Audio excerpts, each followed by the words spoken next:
So welcome today. Welcome.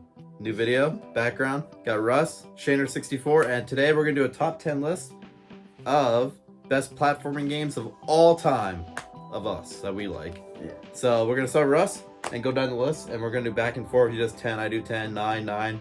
Switch it back and forth. So start number 10. Okay. My number 10, I'm going to start from the beginning, roughly, and do Mario Bros. The original? Just original. Okay. Yeah, it just seemed like a good one to put on. Since it's kind of the granddaddy of the modern platformer, as far as like a game that feels very good to like jump, and I just have enough like nostalgia and good times with that game. Just playing it from a very young age with like family, just kind of always cemented a place in my heart. It's up there. I think everyone's. I don't think anyone's not played that game. Right. Yeah. And if someone hasn't played that game, you should play it. I don't know what you're waiting for. Yeah. Play it. So my number 10 is an odd one because I'm more of a Nintendo guy like he is, but I have Sonic 3 on Genesis, which was an odd one because I never played the Sonic games growing up, and I jumped into the third one on the Game Gear, which was Triple Trouble, which was similar to the Genesis one, but it was a little different. And I played the Genesis one, and I felt like that was my favorite Sonic game of all three. I enjoyed 1 and 2 as well, but I thought that was fun. For not having a Genesis growing up, it felt like you weren't supposed to play this later. Because always being a Nintendo guy, it felt kind of wrong. Like you're playing something that shouldn't be playing, but it was fun. I enjoyed it. So, Yeah. Number 9. Yeah. Number 9, I don't know if you maybe have ever played it before, but Braid? Oh, the time one. Braid, yeah. Yeah, when you turn back time and stuff. Yeah, Yep. okay. Braid. Yeah. Yeah, I was kind of debating whether or not I should put it on here because it's more of like a puzzle platformer game as opposed to like a very strict platformer. Everything else on here is a very strict platformer. And there's a lot of games that kind of do the hybrid platforming that we were talking about before. But I put Braid on here anyway, just because it's a very unique sort of time traveling platformer. It kind of makes you think, and I kind of like the weird kind of story attached to it. And yeah, just had a lot of good memories with that one. So, I always wanted to play that. I never actually got into it, but Yeah. it looks fun. My number 9 is Mario 64, Super Mario 64. Everyone's played that as well. I think at this point, once again, if you haven't played that game, what are you doing? You should play it. I mean, that's like, if you're into platformers, I feel like that's the one game, along with the original Mario Bros. Like you said, I feel like if you haven't played those, I don't know what you're doing. Play them. Yeah. If anything, just play them. I mean, I don't have to go in detail about it. Just play it. Number 8. Number 8, Donkey Kong Country 3. Oh, 3. Wow, you caught me off guard. That one, okay. So why 3? Explain. It was just Explain like I'm 5. Explain like I'm 5. Explain. I guess growing up, it was just my favorite one. Okay. Yeah. Yeah, I thought everything about it. I think every game in the series just kind of kept it going. I just thought the quality just kept improving with each iteration. And also, being pretty young when I was enjoying these, I liked being Dixie and spinning with her hair. It felt very forgiving for me at the time, because I was a kid, just wanted to have fun, get through them. And I feel like that kind of helped me a lot. And I just kind of like the boss designs, and the music was just phenomenal. It has a lot of tracks that I just kind of really remember. And that could be the same said for the other two as well. Definitely. The other two originals. But yeah, that one always kind of stuck with me. So, Caught me off guard. I wasn't expecting 3. Yeah. I mean, 3 is good, but I wasn't expecting 3. That one's kind of... That was later on, too. Then 64 is out. Okay, cool. That's awesome, though. Something a little different. I wasn't expecting that, so that's a nice surprise. My number 8 is Rayman 2 for Nintendo 64. Not the PS1 or the Dreamcast one. I'm talking the N64 one with the green cartridge. So that's the good one. So I got that for Christmas when it came out, and it was kind of like I just got it as a cool game to try out. I thought it was fun. And that was my first time ever playing a Rayman game, so I jumped right into 2. And it was something fun to play as a kid. And as you got older, I mean, Rayman's still a great series. They're pumping out great stuff. I mean, it's been years. I mean, you got Rabbids, but it's not the same. I don't consider. I call Rabbids and minions of the gaming universe. That's basically my opinion, but hey, That is accurate. you like what you like. Yeah. Number 7. Number 7. I have Banjo-Kazooie. That's good. Yep. It's a good go-to. Yeah. I don't really know what else I can say that hasn't been said about Banjo-Kazooie. I was gonna say, I think that kind of speaks for itself just saying the name. Yeah, but yeah, like for the time, and even still today, like I was kind of going between whether or not I should put Banjo-Kazooie at number 7 or Mario Odyssey, but because Banjo-Kazooie was kind of first and I had nostalgia for it, I put that one. But I kind of equate them a little bit because they kind of have a similar feel in how they play, as far as just kind of exploring one world that is always the same. And you can kind of get different things depending on what you feel like doing, which I guess is similar for some other games, but I don't know. Those two, like, they just kind of have similar elements, and also just like being able to transform into different animals. Yeah, that was always cool. If Mumbo Jumbo turned into his little one. Yep. That's cool. Yeah. Yeah, Kazooie's fun. Tooie's fun too. Oh yeah. After you get past Tooie, you start getting those oddball ones. It's kind of Yeah. you could probably skip those until we get 3E. Yeah. One day. My number 7 is Crash Bandicoot 3 for PS1, which that's kind of jumping off too. So when I got a PS1 way later, near probably the end of the lifespan, I would say like 98 or 99, something like that. I got 2 games for it. I got Spyro 1 and Crash 3, and I thought Crash 3 was a really fun game at the time because I was once again always Nintendo, so I never played that stuff. So to me, it was like a whole fresh breath of air, basically. It was fun to play something different. And my biggest gripe has nothing to do with the game at all, but I didn't get a memory card because I was so used to Nintendo not having memory cards because you never needed them. You know, 64, you didn't need them really. Right. I mean, you had controller packs for saving, but you never had the memory cards. Right. And Dreamcast had their VMU memory card, but that's different. That was later on. But Genesis, all that stuff, you never need a memory card. So I got this PS1. I got so far in the game, and I was like, went to play it again. I actually legit thought the game was corrupt or like something was wrong with it, and I thought we were gonna have to return it. And here I found out someone's like, "Oh, you need a memory card to save that," and I'm like, "Oh, never knew," because that was like a whole different world back then. Now today, kids are spoiled with hard drives with saves and stuff on it. I mean, this has nothing to do with the game whatsoever, but I learned that day, but PS1s do memory cards, so. Number 6. Yeah. My number 6 is Yoshi's Island. Super Mario World 2? Yep. Yeah. Yoshi's Island is, I don't know. Like I was always a big Yoshi fan after playing Mario World.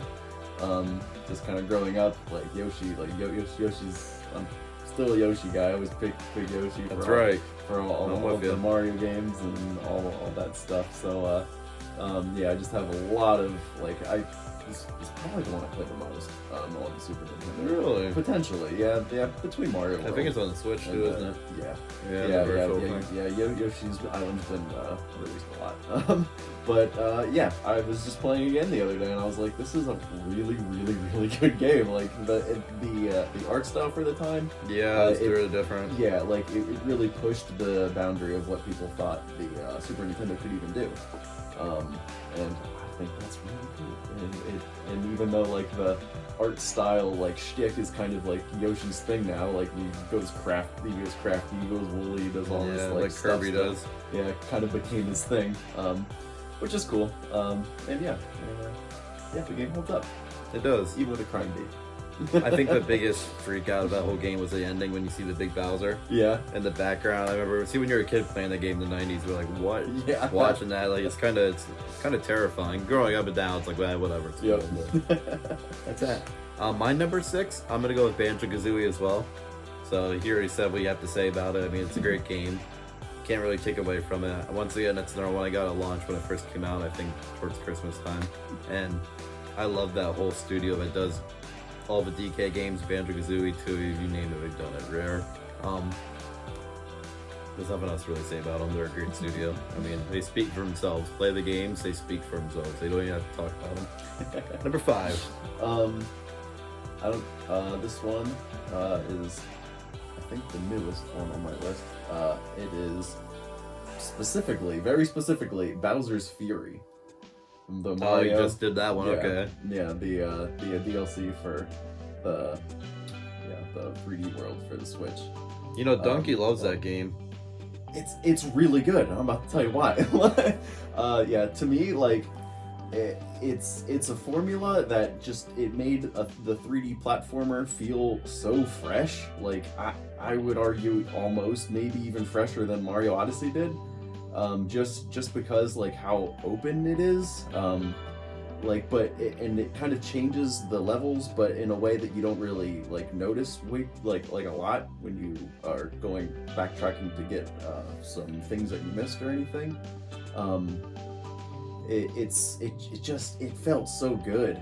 It's like being so open and having the Bowser in the center, like that just kind of is constantly coming at you.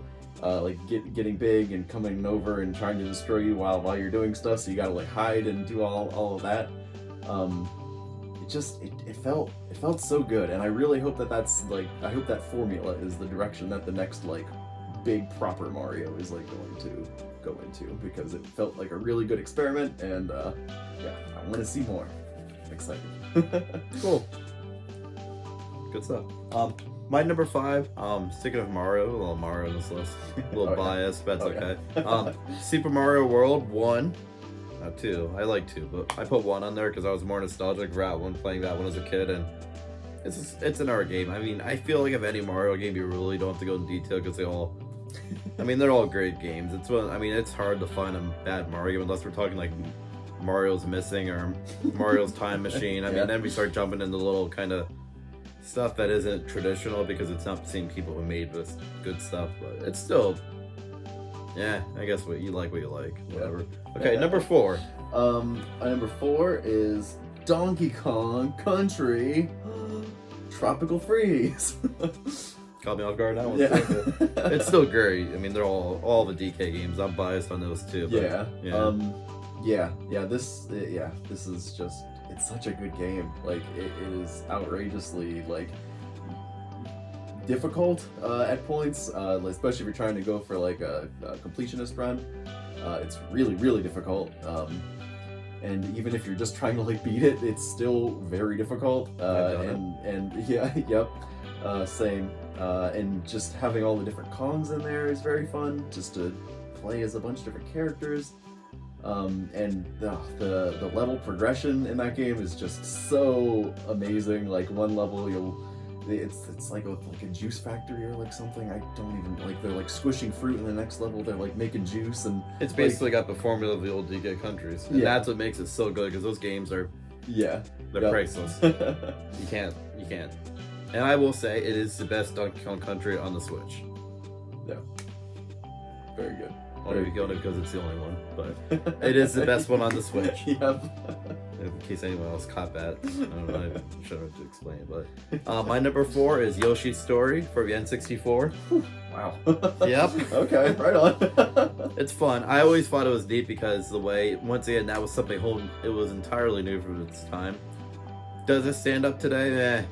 I'll play it. I mean, I feel like that, to me, it's more of a nostalgia one. I enjoyed it more when I was younger. But it's a fun game. The music in it was fun and cutesy, and it's a great game. Yeah, and that's like one of the first games where Yoshi got a voice, I think.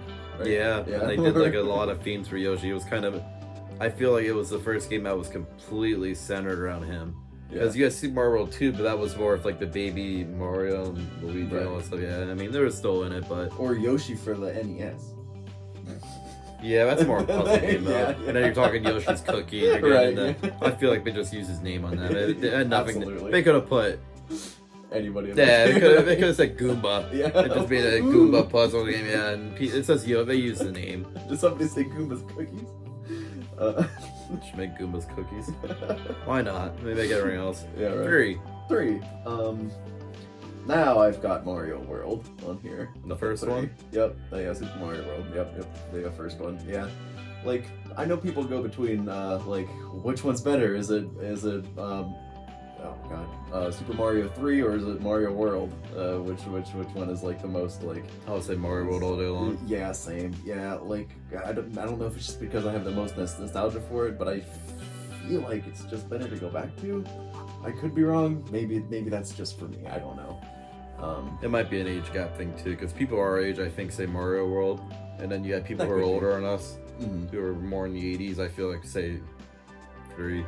Right. Which I've seen that before. Like I have friends who are a little older than I am, who were mainly kids in the 80s, and they'll say Mario 3, and then people our age in the 90s who grew up with the thing, we say Mario World. But yeah, it's all the same. Yeah, Mario World. My number 3 is a very odd one because it's maybe like a whole 5 people know about this game. Like Chameleon Twist 2. Oh gosh. Do you know that game? Exactly. So it was on the Nintendo 64. They made 2 of them as it was number 2.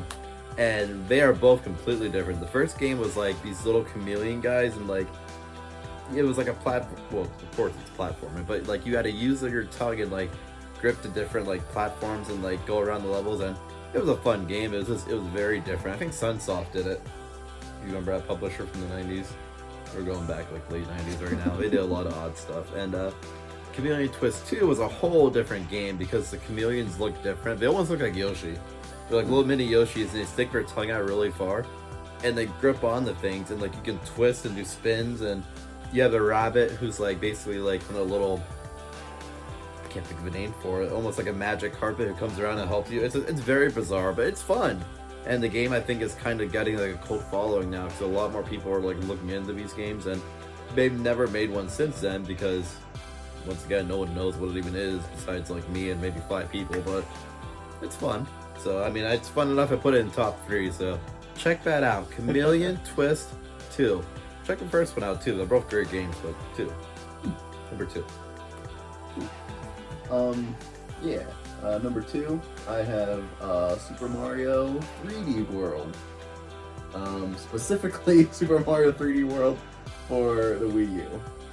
And I'm only specifying that because they did a weird speed increase thing on the Switch, and all of the characters are a lot faster. You fall off the platforms. Yeah, you fall off the platforms. I never realized it, but I had that happen a lot actually when I played it. And like I feel like when you're running, it makes the jumps just go farther, and it just like the game wants you to be able to jump here to here to here, but like your characters are jumping and it's like just not spacing out correctly, and it just doesn't feel great. So yeah, I like the slow pace for sure. But yeah, the game in general is just really good. Yeah, like I've always been more of a fan of the Mario platformer games, specifically the 3D ones, that are kind of more about tight platforming as opposed to like the bigger like exploratory ones like 64 or an Odyssey. I like it when maybe the levels are just look maybe a little bit more simple, but the platforming and the things you're doing are more interesting. At least I think so. He's a Wii U kind of guy. Yeah. So one of a few. Number one Wii U fan around. Don't forget it. So my number 2 is DK Country 1. And because that's more nostalgia for me, I mean, the first one's not the best one. It's still great, but it's not the best game. And it's a great game. Once again, if you play with DK Country games, the music, the atmosphere, the whole control scheme, everything is spot on. It's like, you don't find that too much. It's like a French kiss. Like, it only comes once in a lifetime, and it was like lightning in a bottle. Can't speak. Number 1. Number 1 is Super Mario Galaxy 2, because nobody would pick the first one over the second one because it's just an improvement. And I told him a shocker today. I never played Mario Galaxy 1 or 2. Yeah, that is insane to me. So that's our shocker. I just casually brought that up. I never played them. Maybe one day. Never know. Yeah. Yeah. Galaxy 2. It's such a good game. It just does everything. Like I was saying about like the tight platforming or like versus the 64 like exploratory thing. That game felt like it just did both perfectly. At least to me. I felt like I was exploring a lot of stuff, and also I was just doing like incredible platforming stuff, and like I 100% in that game, like just doing all of everything in both of the Mario Galaxies. I love it so much. I hope that weird kind of hybrid of Mario isn't completely gone. I just love Mario games so much. That's why they dominate The Galaxy, wow. Yeah. Huh, didn't see that one coming. Okay, Switch is cool. My number one, DK Country 2. So we're going to go from 1 to 2. And 2, I will say, not just platforming, but I will say that is my favorite game of all time. I will go that far out and say just platform everything. And you do any kind of list that associates to that, it's going to be number 1 because it is the best DK Country game. And I'm very biased once again. I feel like it has the best music, best gaming, best platforming, best control schemes. Like, the game is flawless. And the music in it is so, like, it's so good. Like, he does a great job in all of them. I can't think of his name right now. No, that's maybe it's not. I know he did music for Rare. Yeah, he did a lot of stuff. Well, he did Tropical Freeze too. Oh, okay. He came back into Tropical Freeze. Yeah, he's a great. Oh my gosh, like it bugs me. I can't think of his name right now. That really does bug me because like he is like one of the best like any kind of music for any kind of video games. Like he's done a lot and like you could tell like in the DK Country soundtracks he put his heart and soul to them because they're. You would never imagine playing a game about monkeys and apes and hear this music in the background. It's like those joke videos when it's like, hey, we got this game coming out with these 2 monkeys in it, you know, make me some music, but keep it real simple and nice. And then this is what you get. And it's like a masterpiece. Like, my gosh, this is cinema. That's basically how it feels when you play these games. Like it's perfection. And no cats in that one, Mario 3D World. Yeah. So, that's our top 10 list for platforming. Yeah. Went a little too long, but that's okay. It was fun. Hope you enjoyed it. And maybe you watched the whole thing. Maybe you skipped around. If you're skipping around, hello. We're at the end now, so you can go back and watch a little bit if you want. It's up to you. Yeah. Do what you want. What you like. I'm not going to make you. Come on now. We're all friends. So, speaking of friends, you like this video, give it a good old like and comment down below what maybe your favorite platforming games are, what you like and what you don't like. I don't know. I like to hear what you don't like. Sometimes it's interesting because what you don't like, I may like, and what I may like, you don't like. So, can't win them all. So, why even try? But, if you like it, give it a good old like, smash that like button, and then subscribe to channel. Getting more people every day, it seems like, which I appreciate every single one of you. And again, this is Russ, Shader64. Goodbye.